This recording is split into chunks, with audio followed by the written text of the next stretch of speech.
तो जीएस या जीएस सबके लिए है। जीआईसी वालों को तत्काल जरूरत है इसकी, हालांकि उनसे पहले तो पीसीएस वालों को जरूरत है। तो यहाँ हम लोग अर्थव्यवस्था में कुछ बातें कर रहे थे, उसी में कंटिन्यू किया जाए उसको। तो उसमें हम लोगों ने एक चीज, एक कल का एक करेक्शन जरा कर लीजिएगा। कल हमने संभवतः 1 अप्रैल 2015 नीति आयोग का स्थापना वर्ष लिखा दिया था, लिख दिया था। तो इसको आप क्या करिएगा कि अप्रैल हटा दीजिएगा। हालांकि पहले जो लोग क्लास किए थे उन लोगों को ध्यान है कि ये जनवरी है, 1 जनवरी 2015 को नीति आयोग अस्तित्व में आया था। ठीक, उस वीडियो में भी मैंने ये कहा था कि 31 दिसंबर 2014 को योजना आयोग समाप्त हो गया। तो 2014 में योजना आयोग समाप्त कर दिया गया और 1 जनवरी से यह अस्तित्व में आ गया नीति आयोग। हम लोग जो बात करने वाले थे पंचवर्षीय योजनाओं के संदर्भ में, कि पंचवर्षीय योजनाओं की जो मुख्य मुख्य बातें हैं, अक्सर उनसे प्रश्न पूछे जाते हैं, तो इसलिए उनको जानना आवश्यक है। ऐसा नहीं है कि पंचवर्षीय योजनाएं अब बंद कर दी गई तो ये हमारे लिए अप्रासंगिक हो गए। भारत के 70 वर्ष के इतिहास में, 70 वर्ष का इतिहास ये अपने आप में समेटे हुए हैं और यहाँ तक कि भारतीय डेवलपमेंट का श्रेय इन पंचवर्षीय योजनाओं को जाता है, तो इतनी आसानी से इन्हें नहीं भुलाया जा सकता। तो इनसे प्रश्न बनते रहेंगे, इस बात के लिए आप आश्वस्त रहें। तो प्रथम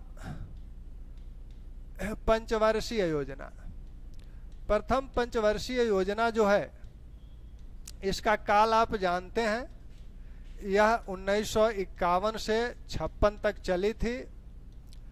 इस योजना को जिस मॉडल पर यह योजना आधारित थी उसे हैराल्ड डोमर मॉडल बोला जाता है।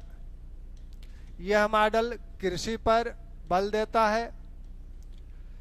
इस योजना के अंतर्गत जो लक्ष्य निर्धारित किए गए थे, किसका, growth rate, GDP growth rate का जो लक्ष्य था वह 2.1% था। 2.1% लक्ष्य था। इस योजना ने प्राप्त कितना किया? प्राप्ति इनका ध्यान रखिए, प्राप्ति हुई 3.6%। एक सफल योजना थी अपने लक्ष्य के दृष्टिकोण से। अब ये देखा जाए कि इतनी मिनिमम, इतना छोटा लक्ष्य क्यों रखा गया, तो दरअसल यह जब योजना शुरू होनी थी उस समय की परिस्थितियां क्या थी। भारत नया नया आजाद हुआ था, द्वितीय विश्व युद्ध में भारत भी था और उसके जो दुष्परिणाम हुए थे भारत में भी देखने को मिला था। मुद्रास्फीति भी बढ़ी थी, साथ में भारत में विभाजन को भी झेला था और शरणार्थियों की समस्या भी थी, उनको बसाने की समस्या थी। तो इन सब समस्याओं से भारतीय अर्थव्यवस्था जूझ रही थी। इन्हीं समस्याओं के बीच प्रथम पंचवर्षीय योजना को शुरू किया गया। ब्रिटिश काल में भारतीय अर्थव्यवस्था डावाडोल थी। इस पंचवर्षीय योजना का मुख्य उद्देश्य जो है वो ये है कि भारतीय अर्थव्यवस्था के संतुलित विकास के लिए इस अर्थव्यवस्था को प्रिपेयर किया जाए, तैयार किया जाए। यानी अर्थव्यवस्था की गाड़ी जो पटरी से उतरी हुई है इसे पटरी पर लाया जाए। तो इसका सिर्फ यही मकसद है कि अर्थव्यवस्था की गाड़ी को पटरी पर अभी लाया जाए। इसे दौड़ाने की बात अभी नहीं सोची जा सकती।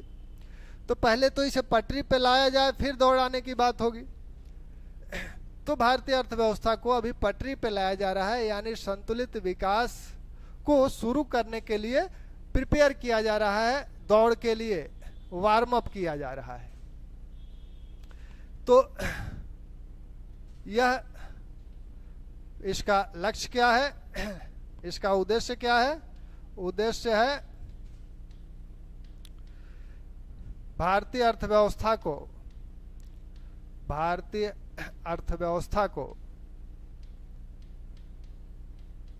को संतुलित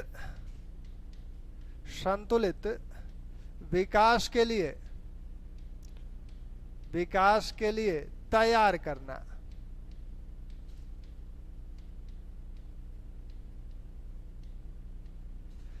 इस योजना में सर्वाधिक बल किस पे दिया गया? इस योजना में सर्वाधिक बल जिन क्षेत्रों पर दिया गया, कृषि, उस समय खाद्यान्न संकट भी था तो बहुत जरूरी था खाद्यान्न संकट को दूर करना। यातायात, क्योंकि अर्थव्यवस्था में यातायात का बहुत महत्वपूर्ण भूमिका है, इसके बगैर अर्थव्यवस्था गतिशील नहीं हो सकती। ऊर्जा, सिंचाई, तो इन पर विशेष बल था इस योजना का। अब इस योजना में जो परियोजनाएं शुरू की गई कृषि के लिए, कृषि पर बल दिया जा रहा है, तो कृषि का विकास कैसे किया जाए। कृषि में भारतीय कृषि मानसून का जुआ है, आज भी यह बात चरितार्थ है, क्योंकि 50% के आसपास आज भी जो कृषि जोत है वह मानसून पर निर्भर है। तो सबसे पहले जो चीजें शुरू की गई वो नदी घाटी बहुउद्देशीय परियोजनाएं, बहुउद्देशीय परियोजनाएं। अब ये नदी घाटी बहुउद्देशीय परियोजनाएं हैं। बहुउद्देशीय का मतलब जिनके अनेक उद्देश्य हो, सिर्फ एक उद्देश्य को लेकर ये परियोजना नहीं बनाई गई है, अनेक उद्देश्य हो। एक उद्देश्य तो सिंचाई है, लेकिन इसके साथ और भी उद्देश्य हैं, जैसे सिंचाई हो गया, बाढ़ पर नियंत्रण इनसे स्थापित किया जा सकता है, इनसे ऊर्जा, विद्युत या बिजली प्राप्त की जा सकती है, पेयजल की समस्या जो है वह समाप्त की जा सकती है। तो इन विभिन्न उद्देश्यों को लेकर ये परियोजनाएं शुरू की गई थी और पंडित नेहरू ने इन बहुउद्देशीय परियोजनाओं के लिए जो बांध बनाए गए थे उनको नेहरू ने आधुनिक भारत के मंदिर की संज्ञा दी है। अब इन बहुउद्देशीय परियोजनाओं में कौन कौन परियोजनाएं हैं, तो इनको आप देखें तो 3 महत्वपूर्ण परियोजनाएं प्रथम पंचवर्षीय योजना के तहत शुरू की गई। उसमें दामोदर घाटी परियोजना,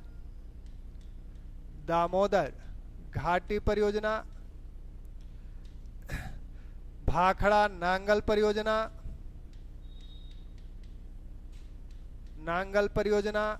हीराकुंड परियोजना।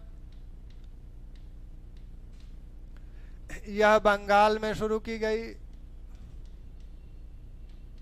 पंजाब, उड़ीसा। तो ये परियोजनाएं शुरू की गई इसी प्रथम पंचवर्षीय योजना के दौरान। फिर कुछ अन्य योजनाएं भी इस योजना के दौरान शुरू की गई, जैसे 1952 में सामुदायिक विकास कार्यक्रम शुरू किया गया था। सामुदायिक विकास कार्यक्रम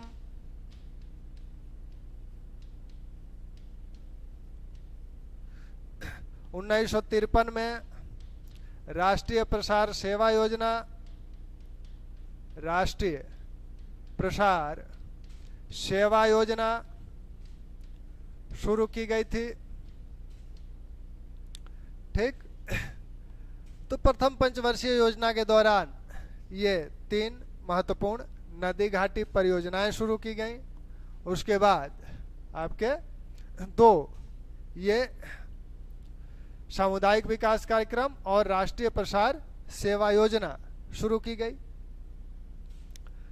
इस पंचवर्षीय योजना ने अपने लक्ष्यों को प्राप्त किया, हालांकि छोटा लक्ष्य ही था, लेकिन उस लक्ष्य को प्राप्त किया। 2.1% ग्रोथ रेट निर्धारित किया गया था, जिसे इसने प्राप्त किया, और उतना ही नहीं प्राप्त किया बल्कि प्राप्ति 3.6% की थी।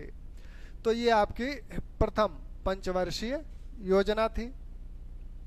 अब द्वितीय पंचवर्षीय योजना पर आ जाए। द्वितीय पंचवर्षीय योजना,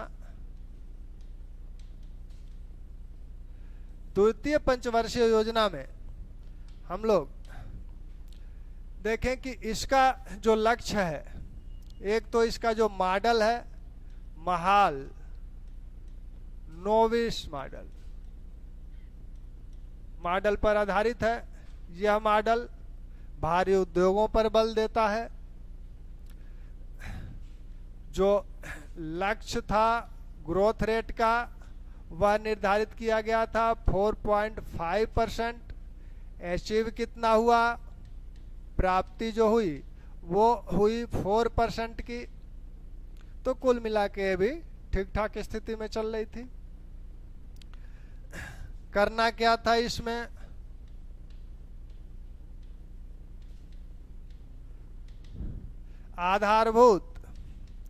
आधारभूत एवं भारी उद्योगों का विकास, भारी उद्योगों का विकास, आधारभूत एवं भारी उद्योगों का विकास, तीव्र ग्रोथ रेट प्राप्त करना, ग्रोथ रेट प्राप्त करना जिससे जनता के जीवन स्तर को सुधारा जा सके।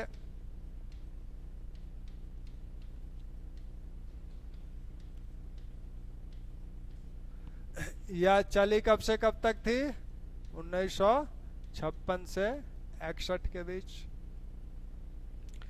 तो तीव्र ग्रोथ रेट को प्राप्त करना जिससे जनता के जीवन स्तर को तेजी से सुधारा जा सके। आधारभूत एवं भारी उद्योगों पर बल दिया गया। आधारभूत एवं भारी उद्योगों का विकास उद्देश्य है। अब यहाँ कृषि की बात नहीं की जा रही है। अब इसकी असफलता में देखा जाएगा कि क्या हुआ। जो भारी उद्योग डेवलप किए गए तो कौन कौन से भारी उद्योगों का मतलब था,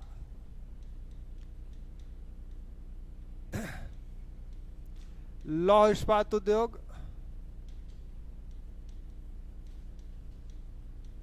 दरअसल इन भारी उद्योगों को क्यों शुरू करना था, क्योंकि इन भारी उद्योगों पर ही अन्य उद्योग निर्भर करेंगे। क्योंकि अगर छोटे छोटे मशीन बनाने वाला कोई उद्योग है तो उसे इस्पात चाहिए, लोहा चाहिए, वो कहाँ से प्राप्त करेगा।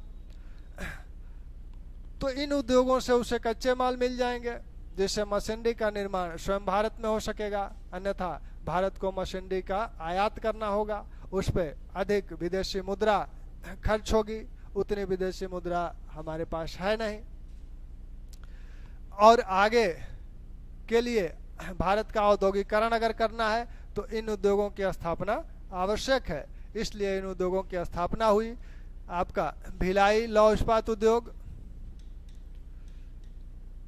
भिलाई लौह इस्पात उद्योग इसी योजना काल में स्थापित हुआ। दुर्गापुर लौह इस्पात उद्योग, फिर आपका भिलाई, दुर्गापुर, और एक उद्योग और आपका उड़ीसा में राउरकेला लौह इस्पात उद्योग स्थापित हुआ। यह छत्तीसगढ़ में वर्तमान में है, यह आपका बंगाल में है, यह आपका उड़ीसा में है। इसकी स्थापना जर्मनी के सहयोग से हुई, इसकी स्थापना ब्रिटेन के सहयोग से हुई, और इसकी स्थापना रूस के सहयोग से हुई। तो ये तीन भारी उद्योग, लौह इस्पात उद्योग इस योजना काल में शुरू किए गए। साथ में आपके चितरंजन लोकोमोटिव्स और इंटीग्रल कोच फैक्ट्री भी शुरू की गई।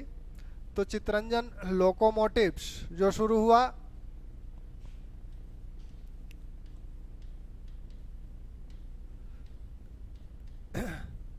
लोकोमोटिव्स और आपका इंटीग्रल कोच फैक्ट्री, यह बंगाल में है। यह आपका पेराम्बूर तमिलनाडु में।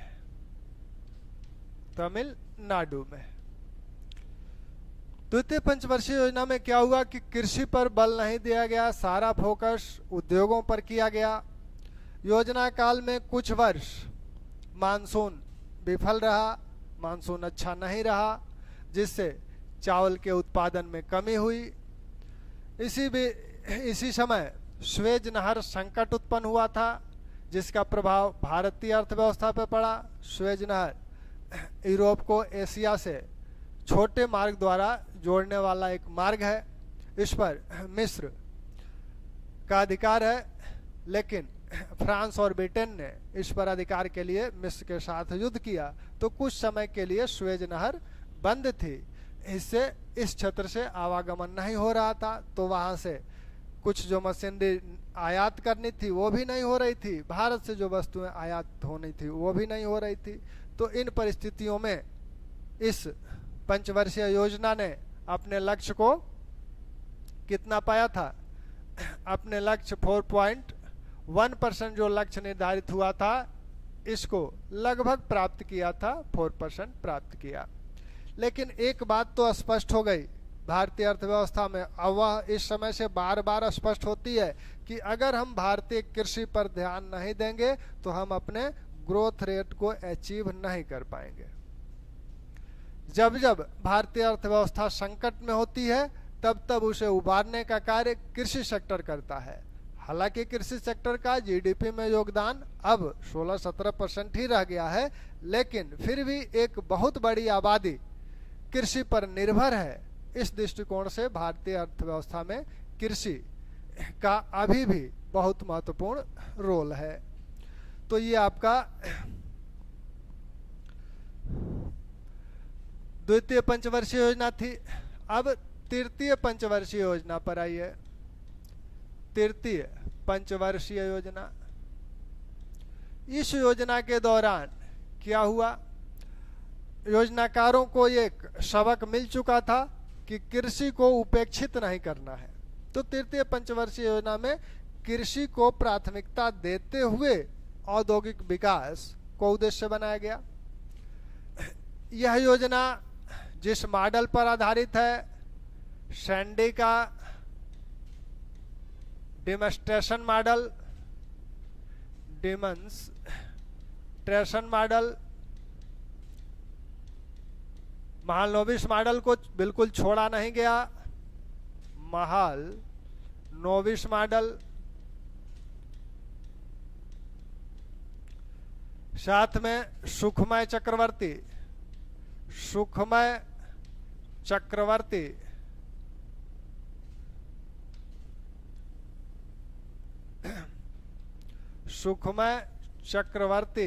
का आगत निर्गत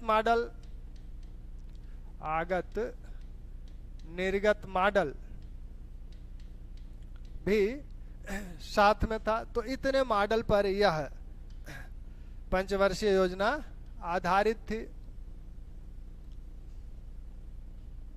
इसमें जो महालनोबिस मॉडल है, इस मॉडल को रूस से लिया गया था। रूस में फेल्डमैन का जो मॉडल था उसी पर आधारित यह था। यह मॉडल सबसे पहले द्वितीय पंचवर्षीय योजना में अपनाया गया था। तो यह मॉडल लिया कहां से गया था? रूस के फेल्डमैन विकास मॉडल पर आधारित था।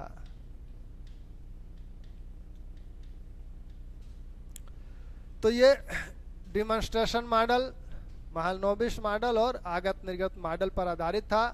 उद्देश्य क्या था? उद्देश्य है कृषि को प्राथमिकता देते हुए भारी उद्योगों का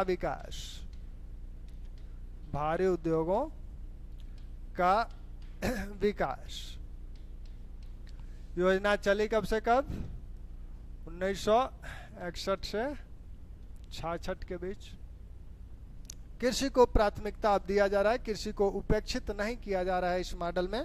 तो कृषि को प्राथमिकता देते हुए भारी उद्योगों का विकास, और यह प्रयास किया गया कि 10 वर्ष में कृषि को 10 वर्ष में उद्योगों को इतना विकसित कर दिया जाए कि वो स्वतः स्फूर्त, भारतीय अर्थव्यवस्था स्वतः स्फूर्त होने लगे। तो इसके प्रमुख उद्देश्य को जिस एक शब्द में व्यक्त किया जाता है वो है आत्मनिर्भर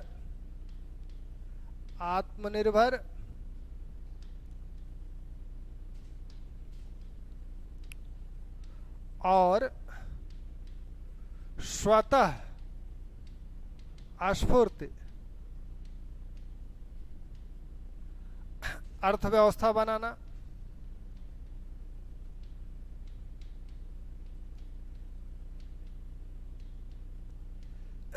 आत्मनिर्भर कृषि के संदर्भ में भी और उद्योगों के संदर्भ में भी आत्मनिर्भर हो, जिससे अपने आप विकास की गाड़ी अब दौड़ने लगे।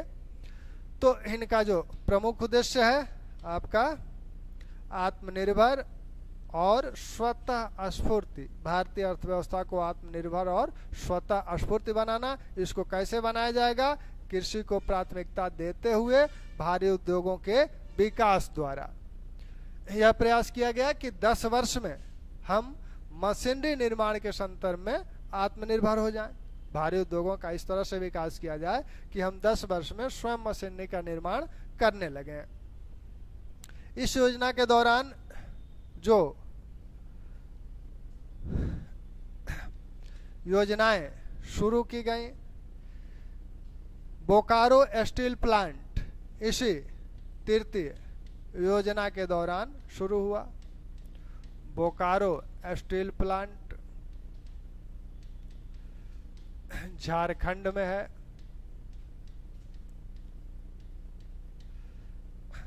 दूसरी पंचवर्षीय योजना में आपने देखा 3 स्टील प्लांट लगे थे। वो आपका एक छत्तीसगढ़ में था, एक बंगाल में था, एक उड़ीसा में था, ये झारखंड में है, उस समय बिहार में था। ये प्लांट किन क्षेत्रों में लग रहे हैं? ये प्लांट वैसे क्षेत्रों में लग रहे हैं जो भारत के अल्प विकसित क्षेत्र हैं। तो इन प्लांटों को यहाँ लगाने के पीछे एक कारण यह भी था कि इन क्षेत्रों का विकास भी हो जाएगा और साथ में जो कच्चे उद्योग इन प्लांटों के लिए आवश्यक हैं वो सब यहीं पाए जाते हैं। और ये कच्चे उद्योग भारी हैं, तो इन्हें दूसरी जगह ले जाने में बहुत खर्च पड़ेगा। ऐसा नहीं कि आप इलाहाबाद या प्रतापगढ़ या फैजाबाद में उसे स्थापित करें, तो फिर कोयला तो झरिया से मंगाएंगे, तो कोयला को यहाँ मंगाने में कितनी लागत लगेगी। तो वो कच्चे माल भी वहाँ थे और अल्प विकसित क्षेत्र थे, तो इस बहाने वो विकसित भी हो जाएंगे। और ये जो भारी उद्योग हैं इनसे क्या होगा? रोजगार भी मिलेगा, अधिक संख्या में रोजगार की भी प्राप्ति होगी। लेकिन इनके साथ समस्या क्या है? इन भारी उद्योगों के साथ समस्या यह है कि इनमें ढेर सारी पूंजी एक बार लगती है। तो पूंजी का निवेश, एक बड़ी पूंजी का निवेश इन प्लांटों में करना होता है और तत्काल आउटपुट नहीं मिलता है। आउटपुट आपके 2-4-5 वर्ष बाद ही मिलेगा। तो पूंजी, एक बड़ी पूंजी की आवश्यकता होती है और आउटपुट भी धीरे से मिलता है। तो इतनी बड़ी पूंजी लगाने के लिए उस समय प्राइवेट सेक्टर तो था नहीं। हालांकि प्राइवेट स्टील प्लांट सबसे पहले प्राइवेट सेक्टर में ही लगा था भारत में, और वो सबसे ज़्यादा आइडियल पोजीशन में भी है। सबसे ज़्यादा स्टील प्लांटों में आइडियल पोजीशन में कोई प्लांट है तो वो जमशेदपुर वाला प्लांट है। जेआरडी टाटा द्वारा 1907 में स्थापित किया गया था। तो इन प्लांटों के ये लाभ थे। अन्य जो चीजें इस परियोजना के इस पंचवर्षीय योजना के दौरान शुरू की गई, उनमें कुछ चीजें बहुत ध्यान देने वाली है, उनको देखिएगा। 1964 में 1964 में यूटीआई शुरू की गई, unit trust of India. Unit trust of India, ठीक।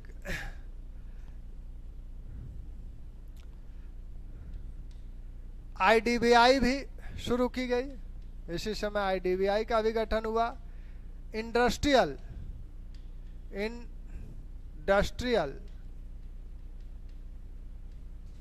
डेवलपमेंट बैंक ऑफ इंडिया,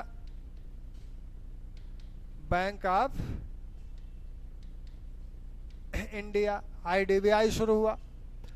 1965 में एफसीआई, भारतीय खाद्य निगम,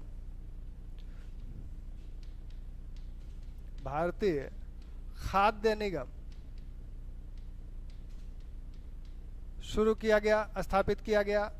इसी समय जिसका झगड़ा इस समय चल रहा है, दिल्ली के बॉर्डरों पर जो किसानों ने मोर्चा लगाया हुआ है, कृषि कीमत आयोग, कृषि कीमत आयोग, आगे चलकर 85 में इसका नाम कृषि लागत एवं कीमत आयोग हो गया, एपीएमसी हो गया। उस समय 65 में जब यह स्थापित हुआ था, तब इसका नाम था कृषि कीमत आयोग। तो इतने सारे कार्य, इस प्रमुख कार्य इस पंचवर्षीय योजना में हुए। और लेकिन इस पंचवर्षीय योजना के दौरान परिस्थितियां कुछ ऐसी हुई कि वो इस पंचवर्षीय योजना के लिए बड़ी बुरी साबित हुई, हालांकि भारत के लिए भी। इसी समय भारत को 2 युद्ध लड़ना पड़ा था, और वो 2 युद्ध थे चीन के साथ 1962 में युद्ध हुआ, और आपका पाकिस्तान के साथ 1965 में युद्ध हुआ। चूंकि भारत युद्ध करना था, भारत युद्ध में शामिल कर लिया गया, जबरदस्ती इस पर युद्ध थोपा गया। तो ऐसे में अब सारा ध्यान देश का, पहले तो देश को बचाना है, तो इसलिए सारे संसाधनों को युद्ध की तरफ झोंक दिया गया। तो पंचवर्षीय योजना पर से ध्यान हट गया, पहले तो देश बचाना है। फिर इसी समय सूखा भी पड़ा, मानसून साथ नहीं दिया, खाद्यान्न संकट उत्पन्न हो गया। तो इन परिस्थितियों में यह पंचवर्षीय योजना चली, इसलिए यह पंचवर्षीय योजना असफल साबित हुई। असफल साबित होने के पीछे ये कारण है। अब ये असफल साबित हुई, यानी ग्रोथ रेट जो इसका निर्धारित किया गया था इस पंचवर्षीय योजना का 5.6% प्राप्त करना निर्धारित हुआ था लक्ष्य, लेकिन मिला कितना? 2.3%। 2.3% ही अचीवमेंट हो पाया।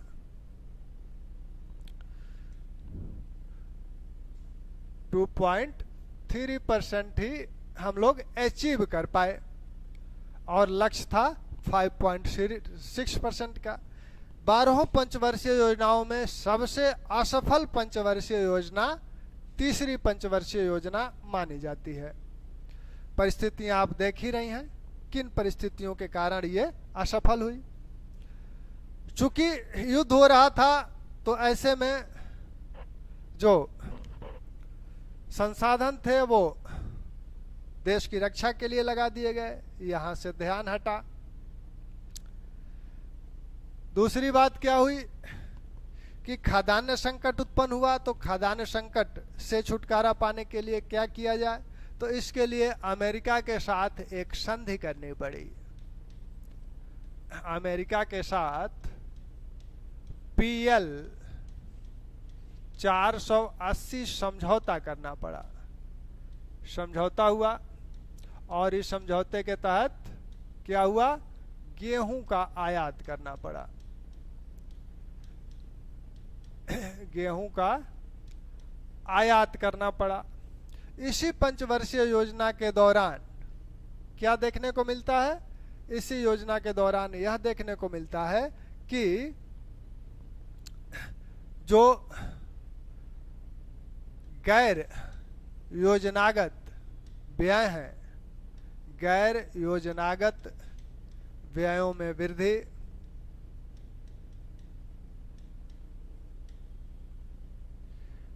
एक और परंपरा जो अच्छी नहीं मानी जानी चाहिए वो परंपरा पड़ी, घाटे की वित्त व्यवस्था।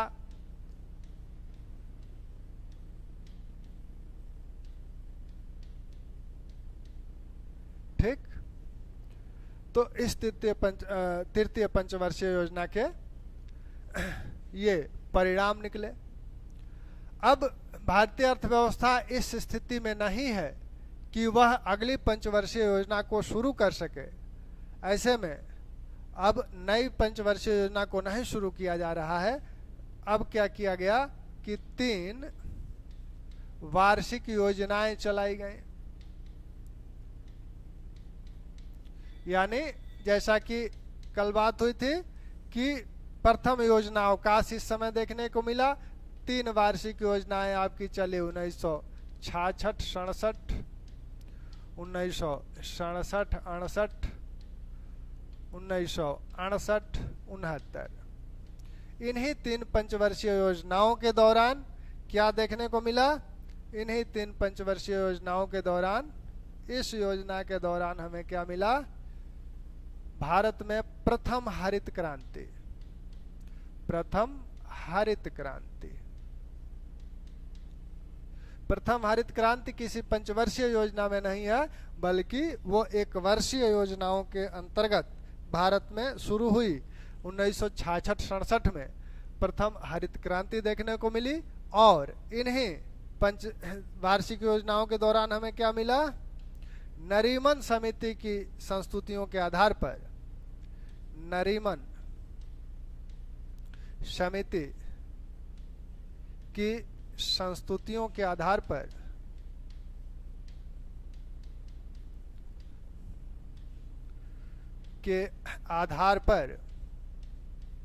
लीड बैंक योजना प्रारंभ की गई।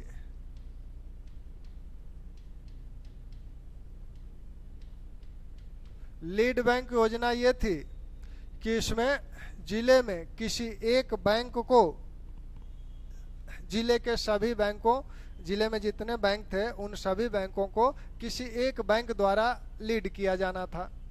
यानी जिले की जो ऋण की मांग है, उन ऋण की मांगों के संदर्भ में और बैंकिंग सुविधाएं जनता को उपलब्ध कराने के संदर्भ में किसी एक बैंक को लीड रोल दिया गया कि वह लीड करे, जिससे कि उन योजनाओं को पूरी तरह से शुरू किया जा सके। तो इस प्रकार ये पंचवर्षीय योजनाएं हैं। फिर इनको अब यहाँ योजना अवकाश, हम लोग भी अवकाश कर लें, फिर आगे इसको कंटिन्यू रखेंगे। धन्यवाद।